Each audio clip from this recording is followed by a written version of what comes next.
Mari kita berdoa. Berdoa dimulai. Tuhan Yesus, kami sudah berkumpul dengan anak-anak kami untuk mengucapkan puji syukur kehadirat-Mu di pagi hari ini atas berkat yang Kau berikan kepada kami. Dan juga Tuhan berikan kesempatan kepada kami untuk belajar sebagian dari firman-Mu. Berkenan Roh Kudus-Mu Tuhan yang bekerja di dalam hidup kami, agar apa yang kami lakukan hari ini menjadi puji-pujian bagi-Mu dan menjadi berkat bagi kami. Tuhan Yesus, kami mau anak-anak kami ini nantinya menjadi anak-anak yang berguna, anak-anak yang selalu setia dan takut kepada-Mu Tuhan, dan anak-anak yang menjadi pelaku-pelaku firman-Mu di tengah-tengah kehidupan mereka Tuhan. Melalui pendengaran firman-Mu, kiranya iman anak didik kami bertumbuh dan berbuah sesuai dengan kehendak-Mu Tuhan. Tuhan Yesus, kami juga berdoa buat orang tua anak didik kami yang saat ini mereka sedang mencari nafkah Tuhan. Dimanapun mereka bekerja Tuhan, Kau berkati, Kau berikan berkat yang berlimpahan Tuhan, supaya mereka dapat mencukupkan kebutuhan keluarganya masing-masing. Tambahkan kesehatan dan kuatkan mereka Tuhan, dan ajar mereka untuk mengucap syukur kepada-Mu atas berkat yang Kau berikan kepada mereka Tuhan. Kami berdoa buat ibu guru yang saat ini sedang mengajar dan mendidik anak-anak yang Kau titipkan buat kami Tuhan. Tambahkanlah kepada kami kesehatan, rezeki, dan hikmat. Dan Tuhan juga selalu bercampur tangan di dalam tugas kami dalam mendidik anak-anak kami Tuhan, agar anak kami Tuhan menjadi anak-anak yang seturut dengan firman-Mu.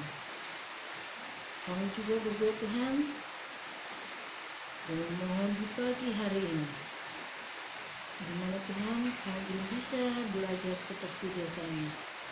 Untuk itu Tuhan, karena kami tahu hanya kuasa-Mu yang bisa menghentikan virus COVID-19 Tuhan. Untuk itu kami mohon kepada Tuhan, telah hentikanlah COVID-19 itu, sehingga kami ke depannya bisa belajar seperti biasanya Tuhan. Terima kasih Tuhan, dosa yang kami lakukan terhadap teman, terhadap orang tua kami, terhadap bapak dan ibu guru, apalagi Tuhan terhadap-Mu, saat ini kami memohon pengampunan kepada-Mu. Ampunilah kami Tuhan.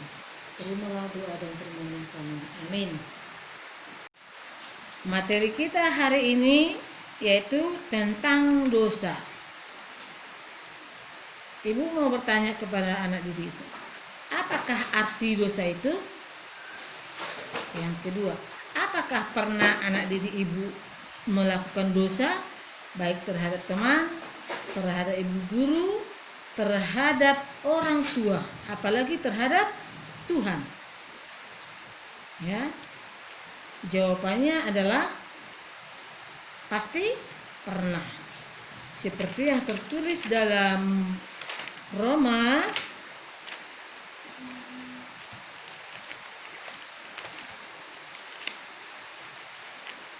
iya. Coba dibuka Alkitabnya, Roma 3 ayat 10 sampai 12. Kita baca secara bersama-sama. Ya. Roma 3 ayat 10 sampai 12 kita baca secara bersama-sama. Udah dapat semua? Iya, karena udah dapat kita baca ya. 1, 2, 3 ya. Tidak ada yang benar, seorang pun tidak. Tidak ada seorang yang berakal budi, tidak seorang pun yang mencari Allah. Semua orang telah menyeleweng. Mereka tidak berguna. Tidak ada berbuat baik seorang pun tidak. Jadi di situ dikatakan bahwa semua manusia sudah berdosa. Ya. Minggu yang lalu sudah kita pelajari tentang jatuhnya manusia ke dalam dosa, yaitu manusia pertama. Siapa manusia pertama saya? Adam dan Hawa. Apa dosa yang mereka lakukan? Itu tidak taat terhadap perintah Tuhan. Ya, tidak taat kepada perintah Tuhan. Mereka meragukan Tuhan. Iya. Jadi setelah manusia pertama jatuh ke dalam dosa, ada nggak dampaknya kepada kita sampai saat ini? Ada. Itu hukuman yang diberikan Tuhan kepada Adam setelah jatuh ke dalam dosa itu akan bersusah payah mencari nafkah. Hukuman kepada si Hawa apa? Akan merasa kesakitan di waktu melahirkan. Itulah hukuman atau itulah dampak dosa manusia pertama kepada kita saat ini. Sekarang masuklah kita kepada pengertian dosa. Dosa adalah ketidaktaatan manusia dalam hubungannya dengan Tuhan. Ya. Di dalam Alkitab, dosa adalah perbuatan, perasaan, atau pikiran yang tidak sesuai dengan hukum Allah. Ini termasuk melanggar perintah Allah dengan melakukan apa yang salah menurut Allah. Sekali lagi ya, menurut Alkitab, dosa adalah segala perbuatan, perasaan, pikiran yang tidak sesuai dengan hukum Allah. Melanggar perintah Allah dengan melakukan apa yang salah menurut Allah. Tertulis dalam 1 Yohanes 3 ayat 4, Yohanes 5 ayat 17. Iya. Setelah manusia pertama jatuh ke dalam dosa, hubungan manusia dengan Tuhan menjadi rusak. Ya. Antara ada jurang pemisah antara manusia dengan Allah. Tadinya sebelum manusia itu jatuh ke dalam dosa, hubungan manusia sangat baik. Jadi apa dampak dosa yang dilakukan oleh manusia? Rusaknya hubungan manusia dengan Allah. Yang kedua, rusaknya hubungan manusia dengan sesama manusia. Tiga, rusaknya hubungan manusia dengan alam. Manusia telah kehilangan keharmonisan dengan alam. Manusia seharusnya memelihara dan mengusahakan bumi bagi kemuliaan Tuhan. Kejadian 2 ayat 15. Tapi manusia itu mengeksploitasinya secara sembarangan sehingga mengakibatkan kerusakan alam. Terjadinya banjir, terjadinya gempa, terjadinya longsor. Itu adalah akibat-akibat ulah manusia yang tidak bertanggung jawab. Ya, sekarang ibu mau tanya dulu. Apakah anak didik ibu pernah melakukan dosa? Iya, jawabannya tadi pasti pernah. Banyak dosa yang kita lakukan. Contohnya berbohong, tidak mengerjakan PR, malas belajar, melawan orang tua, melawan ibu guru, dan tidak melaksanakan perintah Tuhan. Contohnya apa itu perintah Tuhan? Setiap hari Minggu kita harus pergi kemana? Ke gereja. Tita yang keberapa itu sayang? Ya, tita yang keempat. Ternyata masih banyak anak-anak sekolah minggu yang belum atau yang malas datang ke gereja. Karena ibu mau tanya dulu, siapalah di antara ibu yang rajin ke gereja?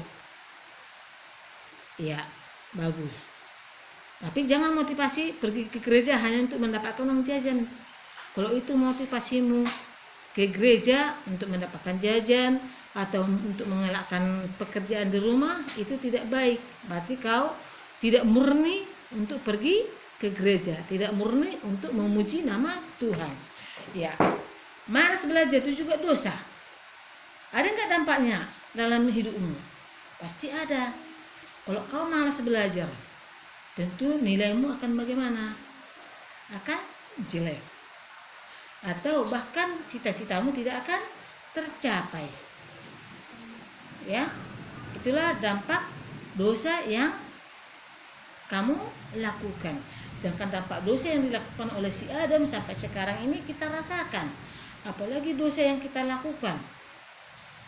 keluarga kita nanti yang merasakan. Contohnya, kalau kamu malas belajar, tentu cita-citamu tidak akan tercapai. Sekarang yang bertanya, apa yang menjadi cita-cita kalian? Ya pasti banyak kan, ada yang jadi polisi, ada yang jadi dokter, ada yang jadi guru, ada yang jadi pengusaha, dan lain-lain sebagainya. Jadi supaya itu tercapai tentu ada hal yang kamu lakukan, yaitu rajin belajar. Yang kedua, dekatkan dirimu kepada Tuhan, minta kepada Tuhan. Ya, itu usaha yang kamu lakukan, belajar dan berdoa. Seperti ada kan pepatah, right labor, artinya berdoa sambil bekerja, bekerja sambil berdoa. Tidak cukup hanya belajar, tidak cukup hanya berdoa, itu harus sejalan, berdoa dan bekerja, berdoa dan bekerja. Ya sayangnya, ya.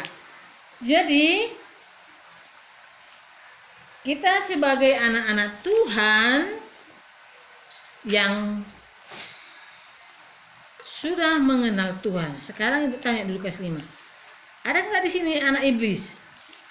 Tentu nggak ada kan? Semuanya kita pasti anak Tuhan. Kalau kita anak Tuhan, kita harus mau jujur.